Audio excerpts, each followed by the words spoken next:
almost the whole archipelago. For isn't it said that the charitable man is the friend of Allah? Excellent and picturesque Arab owner, about whom one needed not to trouble one's head. A most excellent Scottish ship, for she was that from the keel up. Excellent sea boat, easy to keep clean, most handy in every way. And if it had not been for her internal propulsion, worthy of any man's love, I cherish to this day a profound respect for her memory. As to the kind of trade she was engaged in, and the character of my shipmates, I could not have been happier if I had had the life and the men made to my order by a benevolent enchanter. And suddenly I left all this. I left it in that, to us, inconsequential manner in which a bird flies away from a comfortable branch. It was as though, all unknowing, I had heard a whisper or seen something. Well, perhaps. One day I was perfectly right, and the next everything was gone. Glamour, flavour, interest, contentment, everything. It was one of these moments, you know. The green sickness of late youth descended on me and carried me off. Carried me off that ship, I mean. We were only 4 white men on board, with a large crew of Kalashes and 2 Malay petty officers. The captain stared hard as if wondering what ailed me. But he was a sailor, and he, too, had been young at one time. Presently a smile came to lurk under his thick, iron grey moustache, and he observed that, of course, if I felt I must go, he couldn't keep me by main force. And it was arranged that I should be paid off the next morning.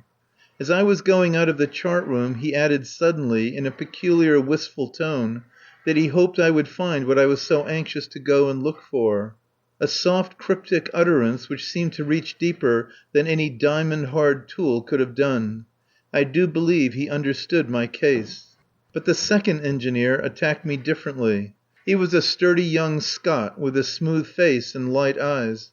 His honest red countenance emerged out of the engine room companion, and then the whole robust man with shirt sleeve turned up, wiping slowly the massive forearms with a lump of cotton waste. And his light eyes expressed bitter distaste, as though our friendship had turned to ashes. He said weightily: "Oh, I've been thinking it was about time for you to run away home and get married to some silly girl." It was tacitly understood in the port that John Niven was a fierce misogynist, and the absurd character of the sally convinced me that he meant to be nasty, very nasty, had meant to say the most crushing thing he could think of. My laugh sounded deprecatory. Nobody but a friend could be so angry as that. I became a little crestfallen.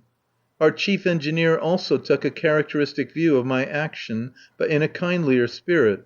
He was young, too, but very thin, and with a mist of fluffy brown beard all round his haggard face. All day long, at sea or in harbour, he could be seen walking hastily up and down the after deck, wearing an intense, spiritually rapt expression, which was caused by a perpetual consciousness of unpleasant physical sensations in his internal economy. For he was a confirmed dyspeptic. His view of my case was very simple. He said it was nothing but deranged liver. Of course. He suggested I should stay for another trip, and meantime dose myself with a certain patent medicine in which his own belief was absolute. "I'll tell you what I'll do. I'll buy you 2 bottles out of my own pocket. There, I can't say fairer than that, can I?" I believe he would have perpetrated the atrocity or generosity at the merest sign of weakening on my part. By that time, however, I was more discontented, disgusted, and dogged than ever. The past 18 months, so full of new and varied experience, appeared a dreary, prosaic waste of days. I felt, how shall I express it, that there was no truth to be got out of them. What truth? I should have been hard put to it to explain. Probably, if pressed, I would have burst into tears simply. I was young enough for that. Next day the captain and I transacted our business in the harbour office.